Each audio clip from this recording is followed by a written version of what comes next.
So, hi friends. In the series of lectures on the law, I am discussing today the ombudsman's. So, ombudsman's historical evolution, concept, and ombudsman in different countries and also in India. All those matters we discuss in today's. So, ombudsman means that an officer to inquire into the well-being or how the governments have agencies are functioning, whether they are properly discharging or not. If the public makes any complaint, they can take action against such a official or agency. That is the main duty of the ombudsman. The word ombudsman is not a English word, but it has been derived from the Scandinavian origin, specifically from the Sweden. That is a Swedish word. The concept of ombudsman itself is from Sweden or from the Scandinavian countries like Denmark, Norway, and Sweden. So here we can define the ombudsman in these words that a delegate or an agent or officer appointed by the parliament or highest judicial authority, highest legislative authority to inquire into the administrative matters is called as a ombudsman. There are many definitions out there, but the important definition which is available given by the famous jurist, the Garner. He defines it as a he is an officer of parliament having as his primary function the duty of acting as an agent for parliament for the purpose of safeguarding citizens against the abuse or misuse of administrative power by the executive. This is a very a comprehensive definition rendered by the Garner. So, in this definition, in this way, he says that ombudsman is nothing but it is an authority established by the parliament to inquire into the functioning of the government or the government agencies, whether they are properly functioning or not, they are responsive or not. So, all those aspects would be covered by the ombudsman.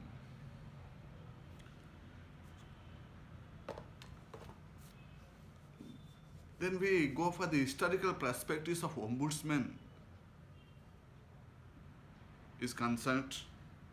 The ombudsmans have been first time originated in China during the Qin dynasty in 221 BC.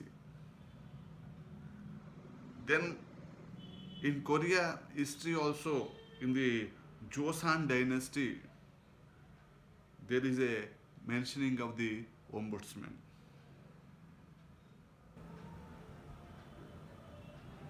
In Joseon dynasty they be called as the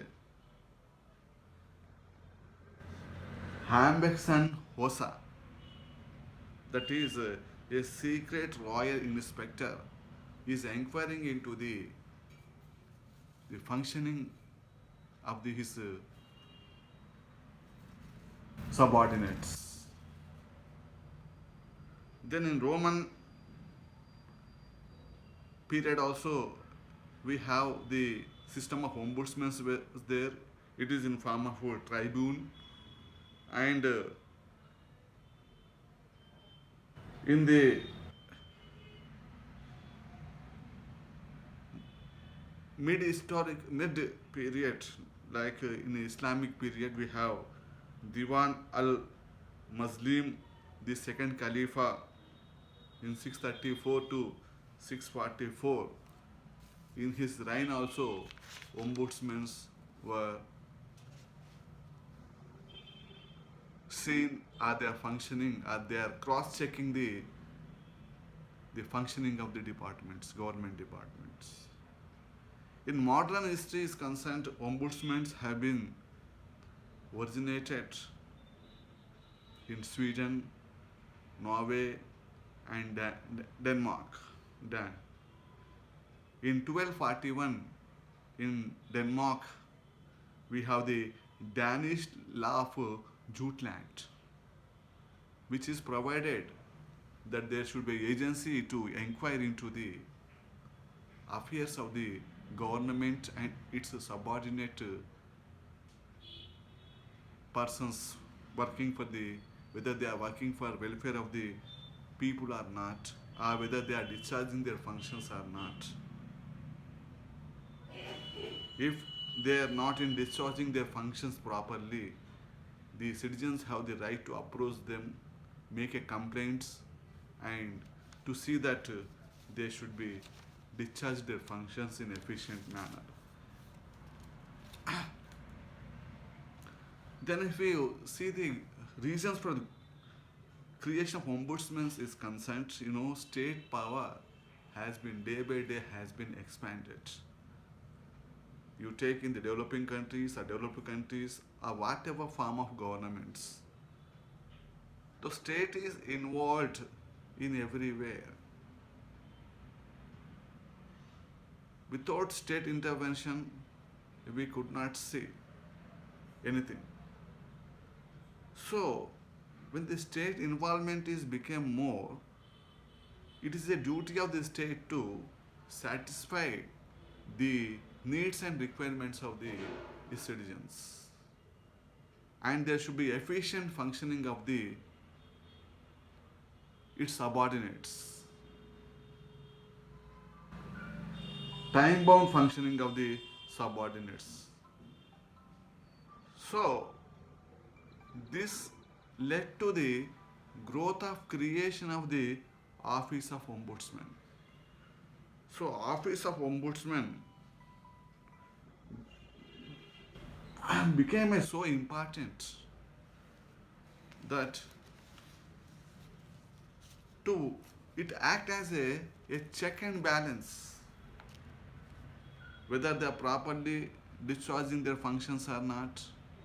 If they are not properly discharging their functions, how they are answerable, how they are accountable.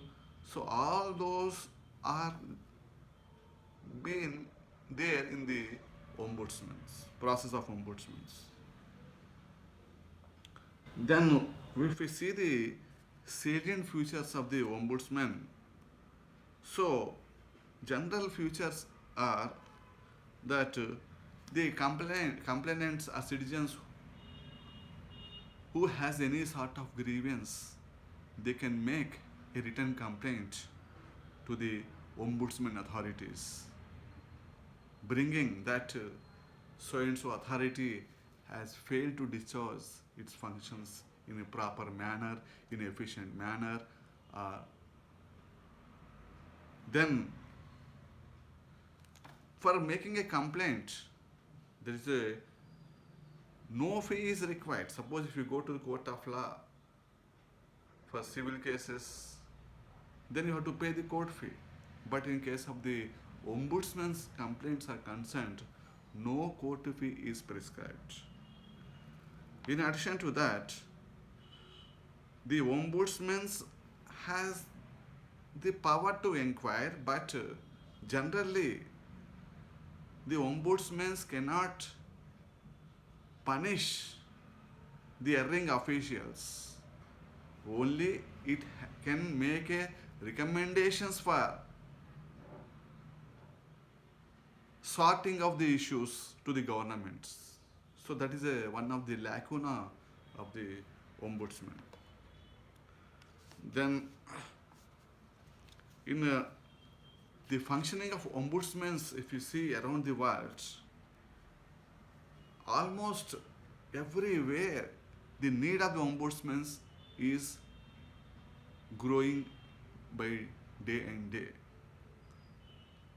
Ombudsmen not only there in the government but also which are also seen in the public sector organizations, even some private sectors organizations also creating the office of ombudsmen.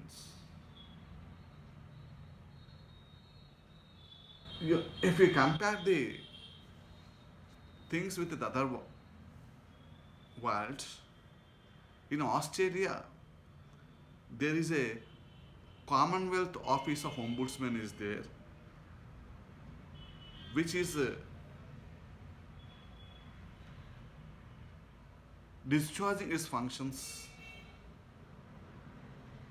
in that particular continent, in that country. In Denmark, we have two forms of ombudsmen are functioning. One is a parliamentary ombudsman, which is created in 1955. The other is a consumer ombudsman, which is created in 1974. Then if you go to European Union, the Maastricht Treaty, where on account European Union was created, there also 2013 the office of ombudsmen have been constituted. Then in France we have Mediator de la République. That office is created which is acting or discharging the same functions that of the ombudsman, and this office was created in 1973. If you go to United States of America, there also there is no uniform form of ombudsmen are there, but there are different kinds of forms are available at the federal level, state level, county level, and also in department levels. Even the ombudsman's offices are found in the US Navy. If in Navy personals,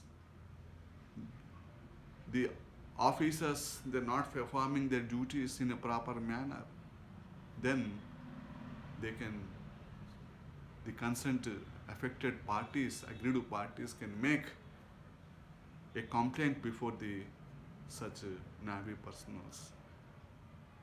But most of the countries they have not created in defense circle the office of ombudsman, but it is visible in the American law is concerned.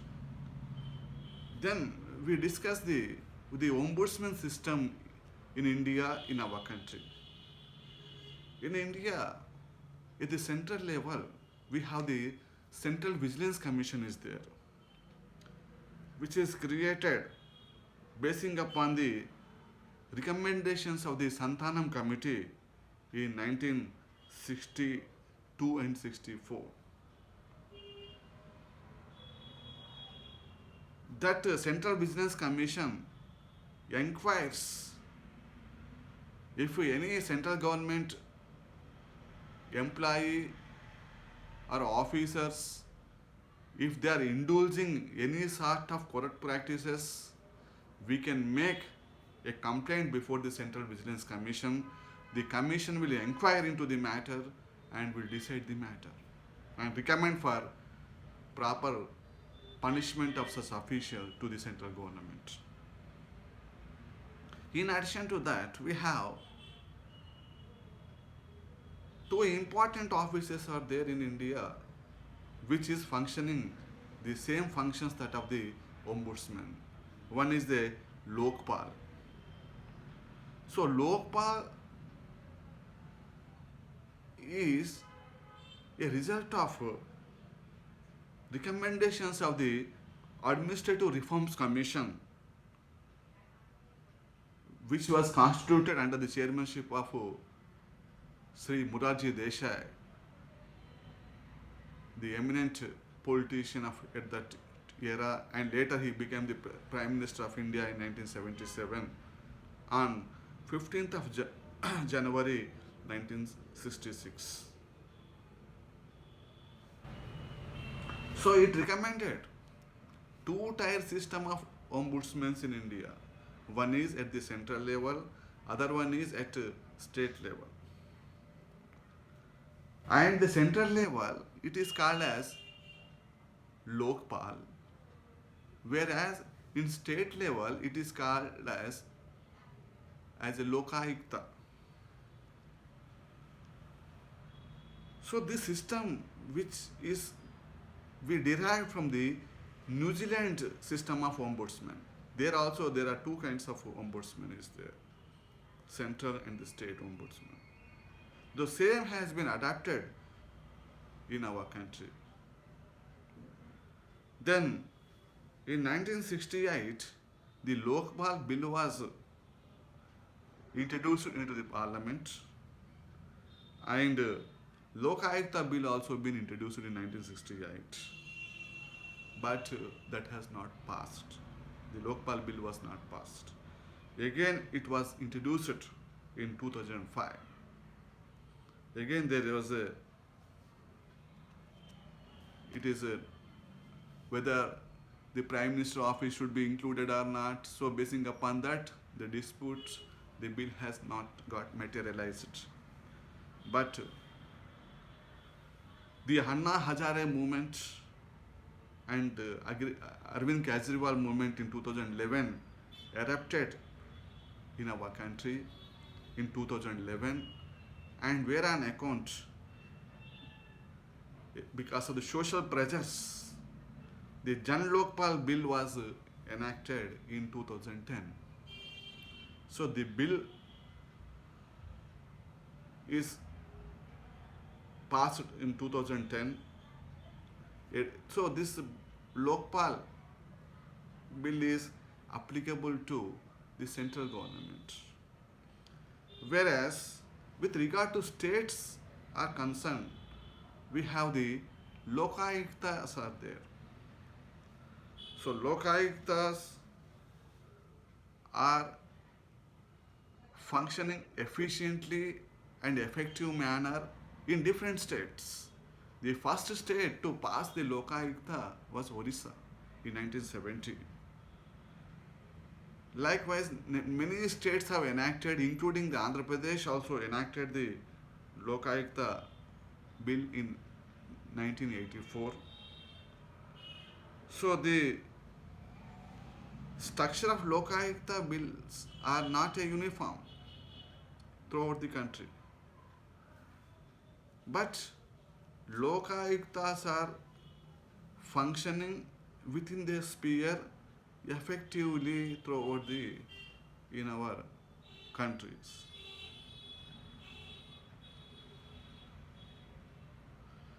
As I stated that Lokayuktas have the power to entertain the petitions, but they cannot. If erring official is there, they cannot take action. Only Lokayukta can make a recommendation to the concerned department to take action against that official who has been erred in his functioning. So that is a very great, a big lacuna which we could see in the Lokayukta enactments in our country is concerned. Even if you see the Kerala, where they have at this local government level also Lokayuktas have been created at the Gram Panchayat level, at municipality level, at corporation levels, and which are functioning in efficient way. But as on today also, no state government has adapted the Lokayuktas at the local self-government level. That is a very, very dark shadow, unanswered question. Why we are not adapted is a unanswered question. The governments have failed to give any answer.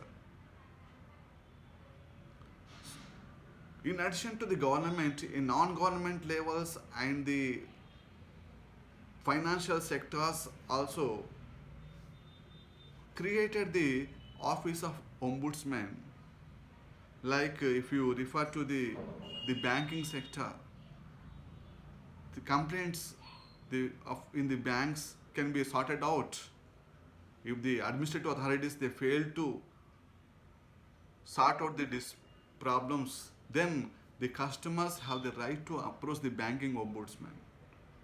That is created by the Reserve Bank of India. And insurance sector also we have the insurance ombudsmen are functioning in different parts of our country. So there is a need is there because corruption is widespread.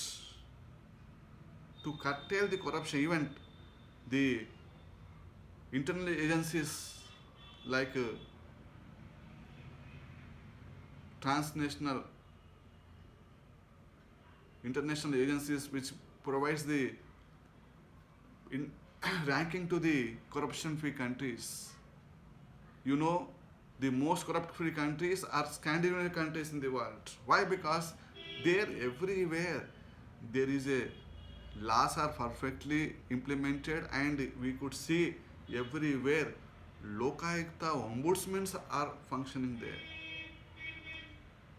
But and that is one reason. Other reason is that the people are very educated, societies are very literate, because of and cost of living very high. So all this led to the less singing of the corruption. But in our country, we have huge population. There are much illiteracy is there. Living cost of living, or earnings, or GDP, or NNP is very less. People are poor, and administrative machineries are not so equipped with the techno savvy. Slowly we are adapting the techno savvy, so that led to the more corruption. So when there is a more corruption, the system may spoil. So the office of Lokpal or Aloka Ayukta should be strengthened. Then only it can some extent curtail the widespread corruption which we could be seeing in every sector in our country. So, thank you.